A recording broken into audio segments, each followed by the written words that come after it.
Hey gorgeous soul, I'm Zoe and welcome to the Oasis State podcast, a space where we decode life's mysteries and embrace the what the fuck moments that make it magical. Let this podcast be your trusted companion on your wild journey of transformation, healing and soul expansion. Together, we'll dive deep, celebrate our technicolor existence and turn life's chaos into pure magic. Hey beautiful soul, welcome back to another episode. So I was in a pretty deep spiritual cocoon yesterday, one of my favorite places to be.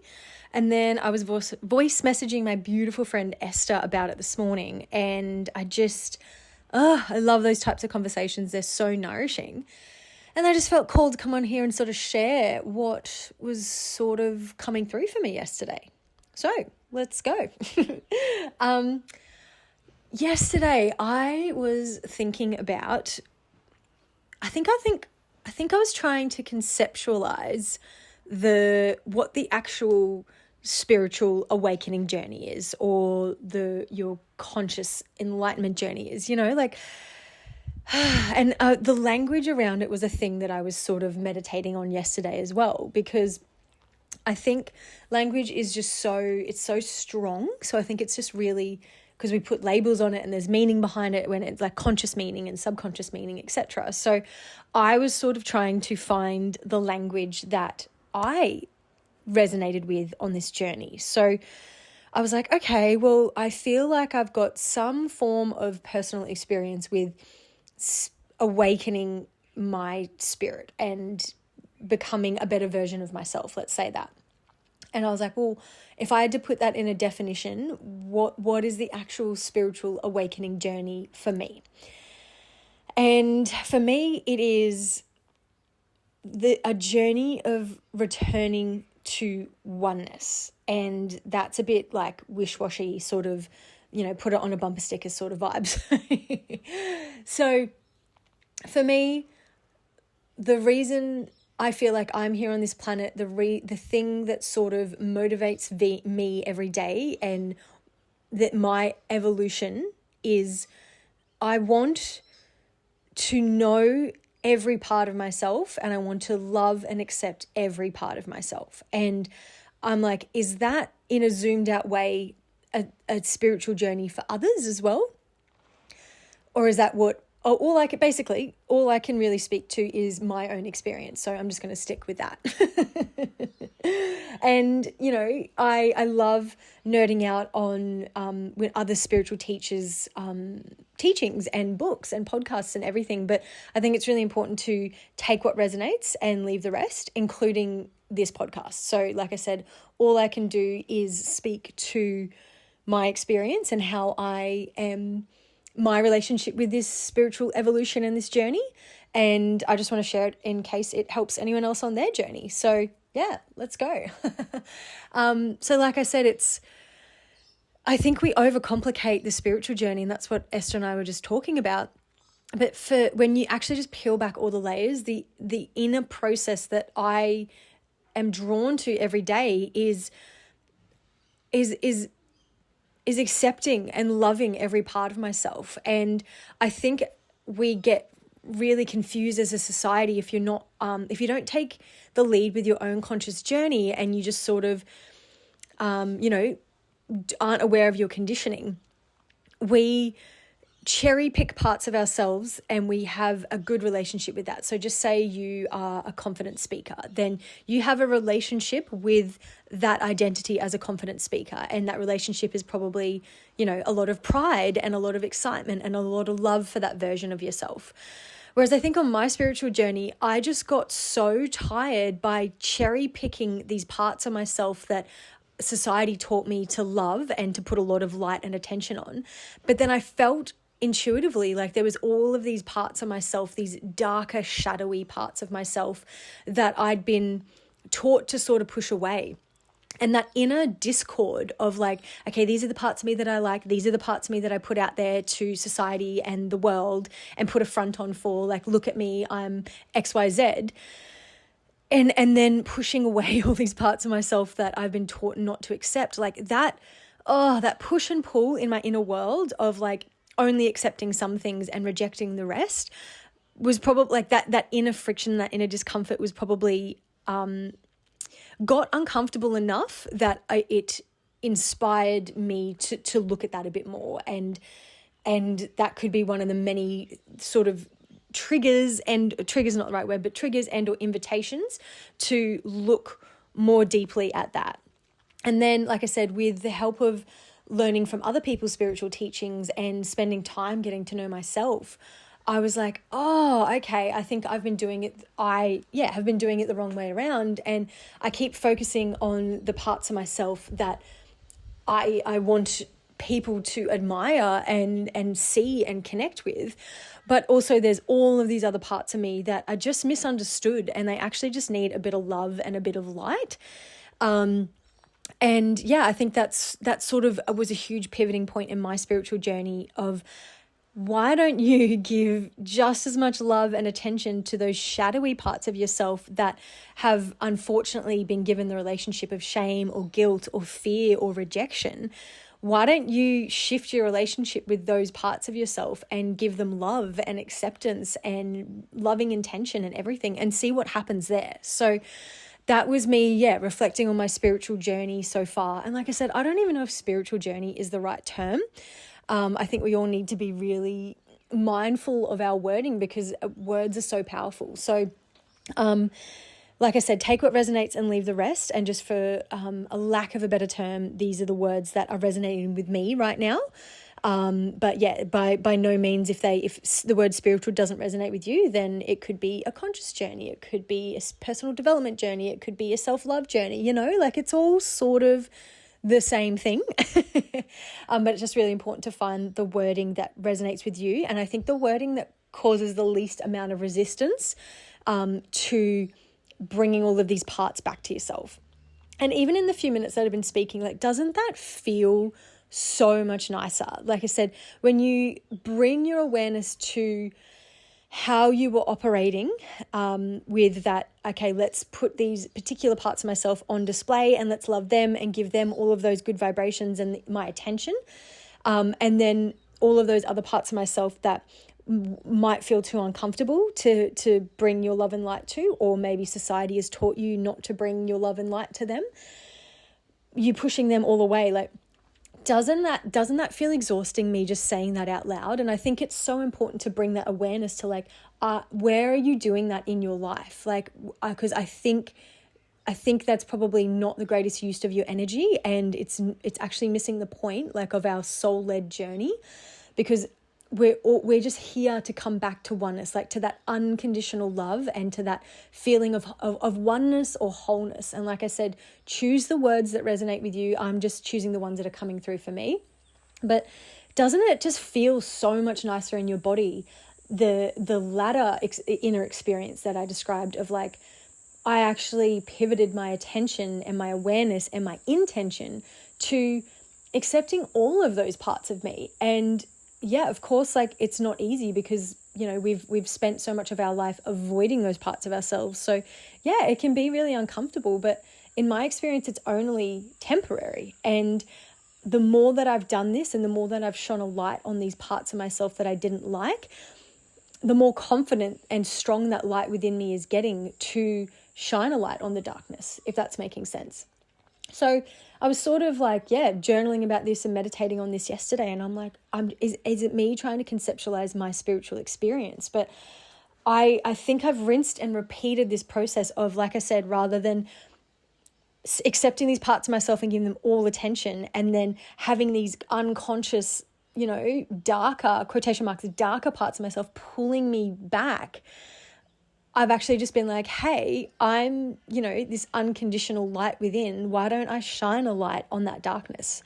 And then as I was drifting off to sleep last night, I was like, what if this dark, quotation marks, darkness within me, if these unresolved parts of me, these uncomfortable parts, these quotation marks, icky parts of myself were a person, and I'm aware that I am this light within myself, like this unconditional love, and I wanted to go and meet with these shadows and this darkness, like, as a person, what would that conversation be like? Like, what would I say to the darkness? And I just wanted to share it in case it transmutes anything for you guys, because like I said, it can be really scary to sit down in this darkness. But if you're an adult that goes to sleep at night in the dark and you're not scared of the dark, why do you have to be scared of that darkness within yourself? You know, like if you can just realize how much resistance you're bringing to not looking at those parts of yourself and how exhausting that is to like compartmentalize yourself and put yourselves into these particular boxes, I invite you to draw your attention to every part of yourself and bring every single part of yourself back to yourself. And the way that you do that is by shining your light on that darkness. And your light is just your attention and your awareness, and bring your awareness to that. So I'm just trying to, from my personal experience, it can be gnarly at the start to bring attention to that darkness within you. But all that darkness is asking for is some love and attention. It is just unresolved energy. It's unresolved trauma. It's unresolved beliefs. It's a scarred part of you that just needs your love. And like, you are the medicine. You are the only medicine that can bring all of that back to you. Is that making sense? Is that landing? So yeah, I hope it feels really empowering to be like, oh, like you are the medicine that can bring, like, you are the only medicine that you need, you know? And of course, like, we don't need to do this journey alone. Like we said, I hope you've got conscious people around you that can have these conversations. I hope if you feel comfortable, reach out to me and we can have a little gab about this, because we can't do this journey alone. But this inner process that I'm bringing to your attention of, you know, why don't you bring a little bit of love to this darkness? Like, you are the only person that can do that, you know? So as I was drifting off to sleep last night, I was like, okay, what would I say? What would the actual conversation be like with the darkness? And I think on some more abstract level, this is that process that I've been through time and time again of transmuting the trauma or the darkness within me back to the light. But just for some reason yesterday, I was like, I actually want to conceptualize this, because I think by having a better awareness of it, it's just, you know, like a stronger tool in my belt, and my light within me can shine brighter. And also, when you're shining this light within yourself, it's starting to exude in your aura. And just literally by being around particular people that are on this journey, it will trigger, like, you will be medicine for other people as well, you know? So anyway, I was like, what would the conversation with the darkness be like? And this is what came through for me. And I was thinking to myself, I was like, I would walk up to that darkness and I would start the conversation like this. And I would be like, hey, how you going? I'd be like, I see what you truly are. I see that you are actually light, and you've just gotten you've got a few scars and you've got a few masks on right now, and it's all been worthwhile, you know, there's all been a purpose that's been served by you being on this frequency, on this more shadowy frequency, on this darker frequency. And I thank you for being on that frequency, because I've needed that polarity and I've needed those experiences to be the person that I am today. So this is me talking to the darkness. But then I would say to the darkness, like, but you must be really, really uncomfortable, because being on that frequency is a lot of work. And being on that frequency means that it's unresolved. There's a dissonance within you that is that is craving resonance, you know? And I was like, if that darkness was like responding to that conversation of me just bringing some love and awareness to it, I would say to it like, hey, you know, again, like I've just said, thank you. And you've played a really important role, like sort of, you know, acknowledging it and thanking it for what it is. And then I would say to the darkness, I'm like, but if you want, like, this dissonance that you're on, this frequency that you're on, like it must be really uncomfortable and it must be really, really tiring. So if you want, like, you could take my hand and maybe we could walk like back into the light together. We could, you know, we could heal these scars that you've got, and we could make you feel safe enough to take those masks off. And then we'd be able to see you in your true form, which I see now, but I know that you, the darkness, doesn't see that right now. And that's okay. Like you've just gotten a bit confused, but I'm here with you now, and I want to bring you back into light if you want. And I know how to do that now. And I know that with some intention and with some love and with some support, I can bring you back into the light. And that's actually what I believe we're here to do. I believe that we're here to transmute all of that darkness within us. And it's a lifelong process, you know, like it's if you have darkness within you, like I said, it's not, we all do, it's not something to reject. Like I said, we have to have this conversation and this constructive relationship with our darkness. So I think if you're resonating with this podcast and you're like, whoa, yeah, I've really been like cherry picking these parts of myself, and then I have these heavy relationships with the darkness within me, and I have a lot of shame around it, and I have a lot of fear around it. That's really exhausting. And can you see with this sort of conversation that I was having in my head with my darkness, that I'm already accepting it. I'm already dissolving the fear and the shame and the guilt that I have around that darkness, because that darkness within me is just misunderstood. It is just unresolved. It's on a dissonant frequency, and it just needs to be understood.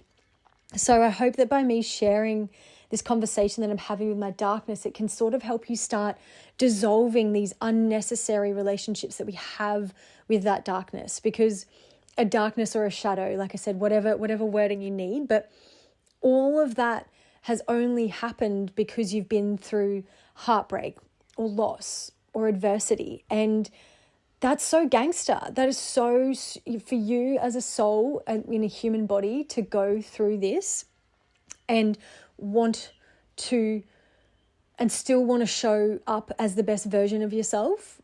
That is so, so beautiful.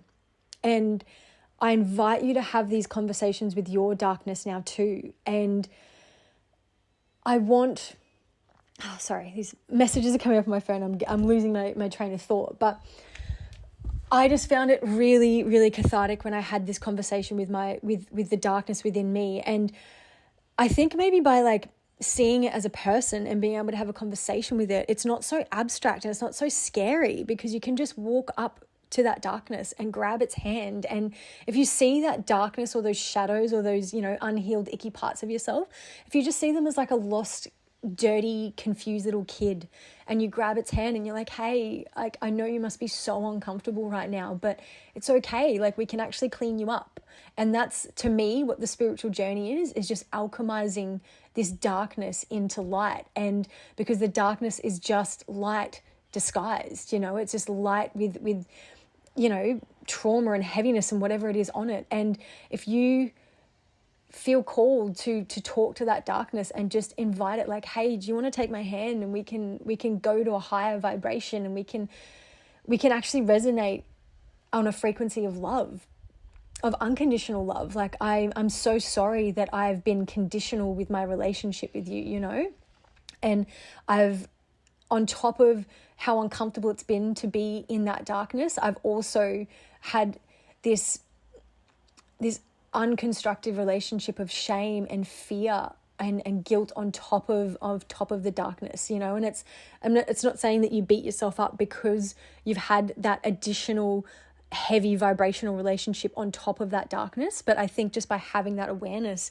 and practicing forgiveness for yourself and being like, okay, well, that shame was useful, because all of these negative expressions and heavy expressions are just there to invite you to transmute them back to light. And that's what I mean. Like, I think that's what the themes of my spiritual journey are. And I'm not sure if they're everyone's spiritual journey. Like I said, I can only speak to my experience, but I just think it's been really constructive to conceptualize this for me, because I'm like, oh, that's all I'm ever doing is just acknowledging the shame or acknowledging the darkness, and then being like, oh, but I'm a sovereign being who has the ability to, I have free will, I have the ability to choose, and I choose to have a more constructive and a healthy and a higher vibrational relationship with all of these darker parts of myself. I think that's just, I've been trying to say that for like the last 20 minutes, you know. But yeah, that's all I'm just so grateful for that pivot. I'm so grateful for that, realizing that, you know, how exhausting and how disorientating it is, basically trying to parade all of these versions of yourself or parts of yourself that you've been taught to love and accept and, like you said, put on display. But then there's like all of these like scared, shadowy, dark, shameful parts of yourself that just want to be in the light as well. They just want your love and your attention. And when I say that conversation that I had with the darkness, where I'm like, hey, like, you know, you must be really confused and those scars must be really sore and those masks that you're wearing are really, really heavy. Like, how about you take my hand and let's walk back into the light and let's put ourselves back together. That side of the conversation that I'm having with the darkness, that's my true essence. That's my soul. It's my higher self. Again, I'm saying different labels for these things because, like I said, use the words that resonate with you, that feel like they create the least resistance within. Like if I'm saying a word that you sort of doesn't resonate with you, then choose your own, you know, like choose your adventure, basically. And so yeah, I just wanted to bring to your awareness as well, like having that conversation with the darkness. That darkness is just unresolved parts of you, but the other person on the other side of the conversation, the one leading the conversation, inviting that darkness back into the light, that is your true essence. And through your spiritual journey and through this acceptance journey of coming back to wholeness and being like, actually, I don't want to just put all these parts of myself in one box and all these parts in the other box in the attic and not look at them. That's the spiritual journey. That's that journey of remembering we are a soul and we are actually in our we actually are so perfect the way that we are, you know, and we've just come down for the human experience, and it's totally fine that it's gotten a bit messy, and we've put our ego in the driver's seat and the soul should be in it, you know, like the human experience is messy. It's meant to be disorientating so that we as sovereign beings can come and reorientate ourselves. And I think that's what the spiritual journey has been for me, of like, I don't want to operate in my ego. I want to move back to soul. I don't want to, you know, push away these shadowy parts of myself. I want to integrate them into me and come back and be the most whole, unconditionally loving version of Zoz. You know what I mean? So, yeah. I just like press record and let all of that come out. So hopefully that landed for some other people. But I just wanted to share that because I think bringing awareness to all of this stuff is so important. And I hope that this episode helps you release the resistance that you might have towards looking at those dark, shadowy parts of yourself, because they're just unresolved parts of you, and they can easily be resolved by you, for you, with you, you know? Like, oh, it's such a beautiful journey. And I really, really invite you to just go to those edgy, uncomfortable parts of yourself, because they're not actually as uncomfortable as you're telling yourself, you know, like it's just go and have a conversation with those parts of yourself, invite them back into the light and into the love and into your awareness, because that's all they're asking for. They're just parts of you that need to be transmuted or alchemized from they're in that lower dense expression right now, and all you have the ability to transmute them back into a higher expression, into a more constructive expression, and into the light and into the love. So go out there, my little conscious fairies, and dig deep within yourself. And I promise you, when you actually look around at that inner landscape, it's not as bad as you've made it out to be. There's no reason to fear those parts of yourself, and you can transmute those relationships that you have with them, like with your darkness of fear and shame and guilt that you have towards them. You can just transmute those relationships back to love and acceptance. That's all it is for me. Like, I think that's it. I don't know. Like I said, this is what I was doing yesterday. My inner experience was putting this into a conversation that I hope helps some other people, because it's really helped me. Yeah. All right. Love you guys heaps. Have a great day. Hey, beautiful soul. Thanks for tuning in to another episode of the Oasis State podcast. If this episode resonated with you, I'd love for you to share it with a friend. It means the world to me knowing that everyone who needs this medicine and magic can lovingly receive it. Also, I'd love to hear from you, so feel free to reach out via social media, my website, or email. Can't wait to connect, and until then, sending you heaps of love.